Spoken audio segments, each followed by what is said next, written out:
आपके बच्चे या मेरे बच्चे ये कहें कि हमारे नालायक मां बापों ने हमारे लिए कुछ नहीं किया, ये ऐसा सड़ा गला देश छोड़ गए वो बुड्ढे। ये साली हमारी से जो पहले वाली जमात थी, इन्होंने मरवा दिया। मेरे बच्चे बोलेंगे मेरे से वो बर्दाश्त नहीं होगा, मैं लड़के मर जाना पसंद करता हूं, जिंदा नहीं रहना चाहता। और ये ऐसी लड़ाई होगी, महाभारत सुना है आप लोगों ने, ये महाभारत ऐसा होगा जो इस जगह की पीढ़ी देखेगी और नॉर्थ ब्लॉक से लेकर साउथ ब्लॉक से लेकर 10 जनपद तक का ईंट तोड़ दिया जाएगा। युद्ध का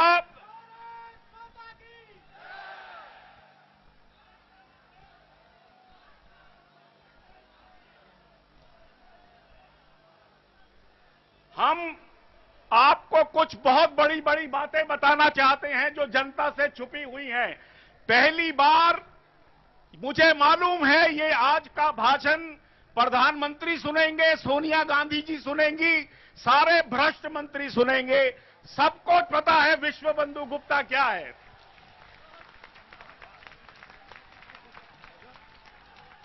और मैं अपनी बात और आप लोगों की बात वहां तक पहुंचाने के लिए एक एक चीज का आज खुलासा कर दूंगा। सुब्रमण्यम स्वामी जी मेरे दोस्त हैं, उनसे ज्यादा मैंने लड़ने वाला आदमी नहीं देखा, मुझे पता है। सुनिए, हम लड़ेंगे, मरेंगे। अब आपको मैं कहानी बताता हूं, ध्यान से सुनिए। इस देश के साथ धोखा कैसे दिया गया पिछले 6 सालों में, आराम से सुनिए। ये ऐसी कहानी है जो आपको सुनकर आपको चौंका देगी। हाँ जी, मैं प्रणब मुखर्जी से मिला जो भारत के वित्त मंत्री हैं। मैंने कहा, योर एक्सीलेंसी मिनिस्टर साहब, हमारा स्विट्जरलैंड में 70 लाख करोड़ हमारे लोगों का पैसा पड़ा हुआ है, आप उसको लाने के लिए कानून क्यों नहीं लाते?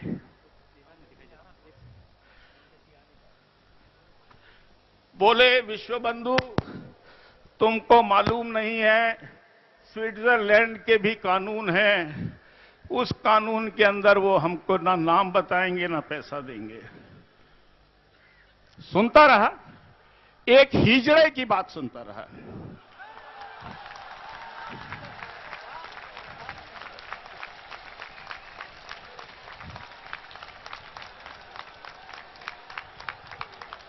एक हिजड़े की बात सुनता रहा।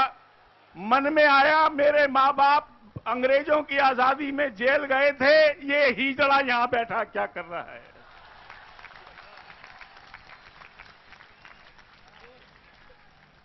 ना वो सिर्फ हिजड़ा है, वो झूठा है। हर बार पार्लियामेंट में झूठ बोलता है, हम बताएंगे। अब आपको मैं स्विट्जरलैंड का बता दूं। स्विट्जरलैंड की कुल आबादी 66,80,000 है। सुना आपने? नई दिल्ली और साउथ दिल्ली की आजादी 66,80,000 है।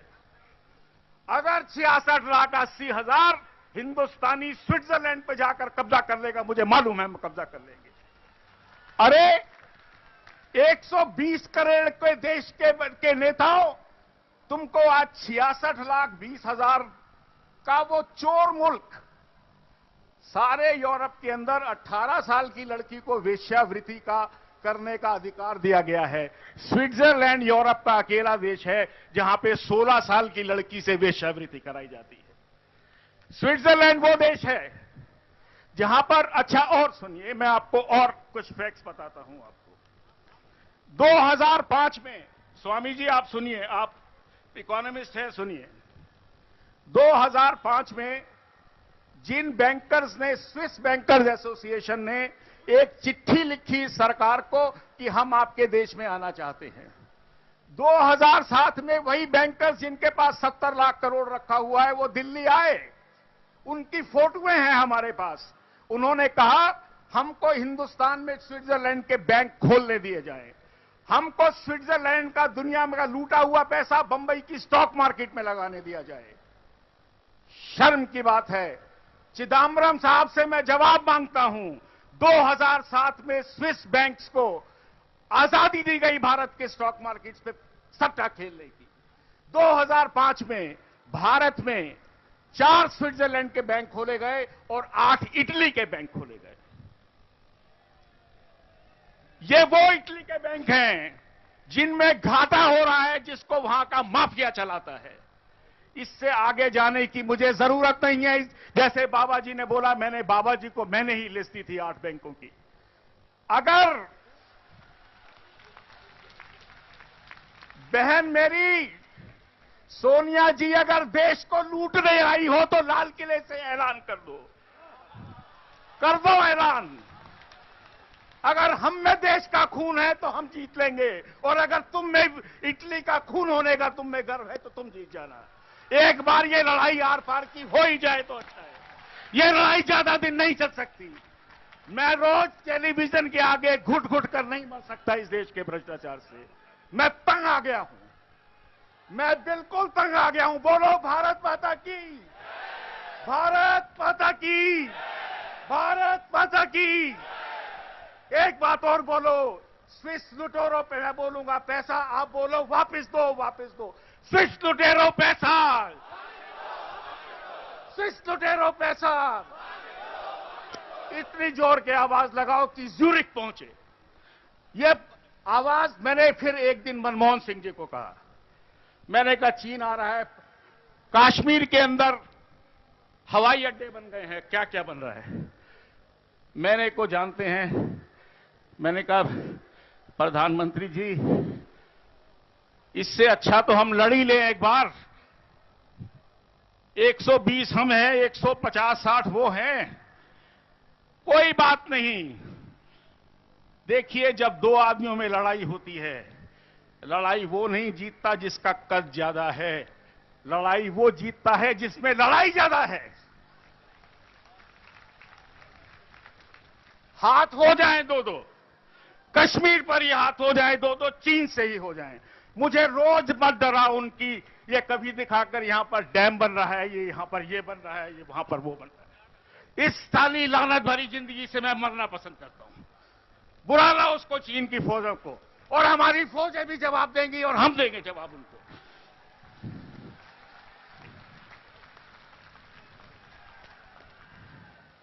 आपको कुछ हसन अली का खुलासा करता हूं।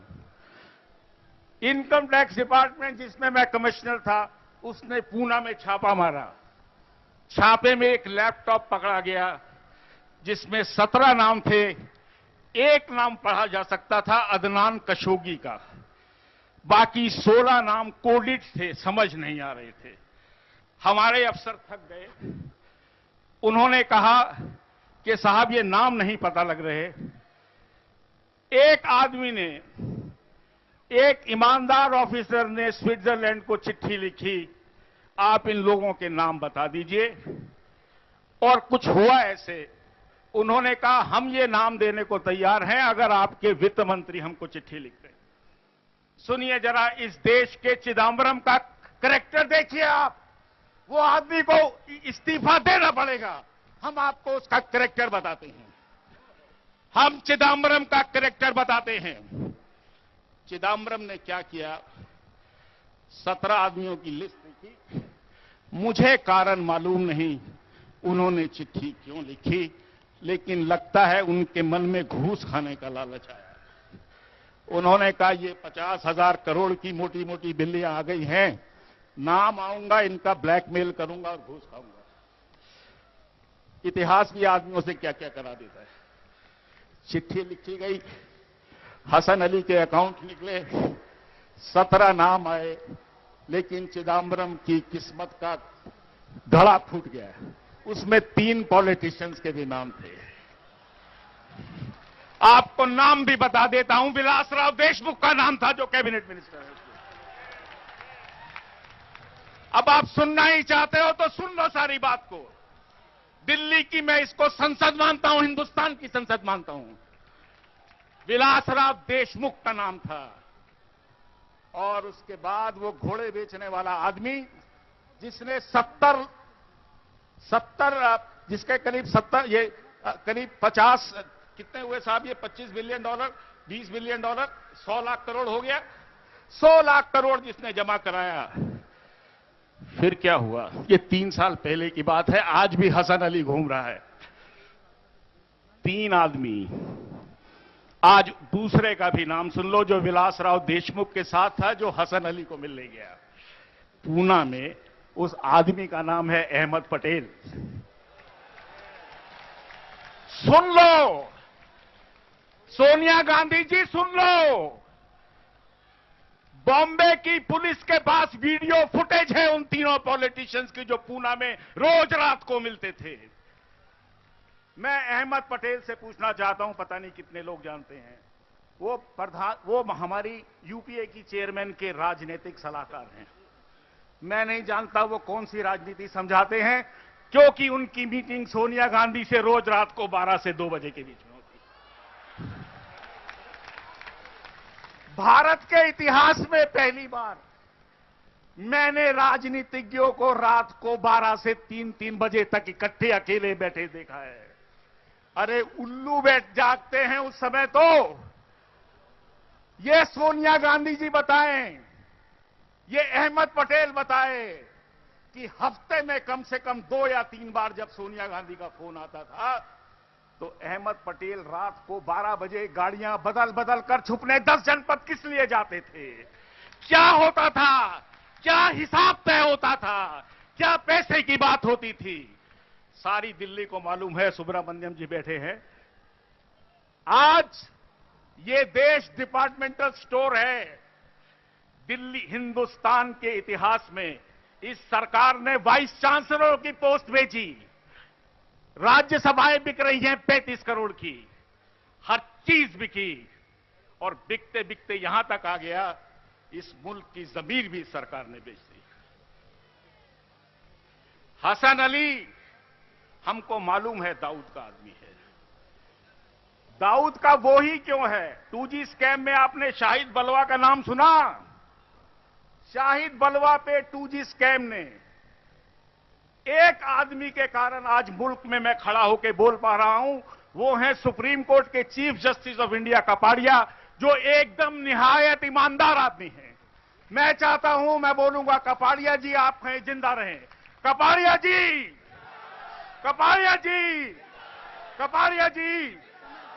उस आदमी ने मजबूर किया सीबीआई को, आप जाइए, अनिल अंबानी को पकड़िए, टाटा को पकड़िए, शाहिद बलवा को पकड़िए, वीडियोकॉन के धूत को पकड़िए, एसआर के रुइया को पकड़िए, इनको लेकर आइए और आज सब चक्कर काट रहे हैं। लेकिन हुआ इसके बाद कुछ और भी। शाहिद बलवा के यहां जब छापा पड़ा तो बहुत बड़े बिल्डर हैं, वो पहले सड़क पर चलते थे थोड़े दिन पहले, उनके पास कागजों में शरद पवार के कागज मिले, हजारों करोड़ घूस के।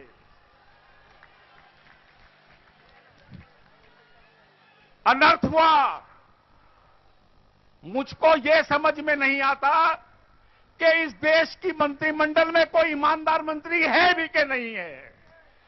और आपको मैं आज, एक बहुत बड़ी साधु संत लोग बैठे हैं, मैं आपको प्रणाम करता हूं, बाबा को प्रणाम करता हूं।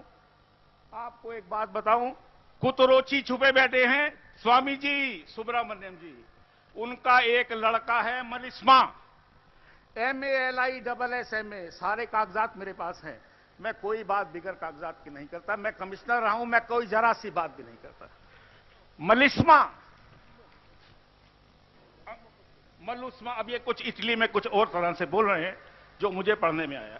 उस आदमी ने 2005 में अंडमान निकोबार में तेल की खुदाई का ठेका लिया, इस सरकार के अंदर लिया। जिस कुतरोची को ये आप स्वामी जी बोलते हैं, ढूंढो, मलिस्मा को इटली की सबसे बड़ी racketeer company ENI limited India के नाम से खोला गया। कुतरोची के लड़के का दफ्तर मेरिडियन होटल के अंदर है। चल पड़ो, चलो वहीं तोड़ देते हैं उसको साले का। सर एक सेकंड, मैं बस बंद कर रहा हूं। कौन सा नाम? तीसरा हमको नहीं बताया जा रहा अभी तक। सुन लीजिए, बस मैं खत्म कर रहा हूं, आदेश हुआ है। इतना मैं बता दूं, वो मामला अभी तक मीडिया की नजर में नहीं आया है, न संसद की नजर में आया है। संसद के 80%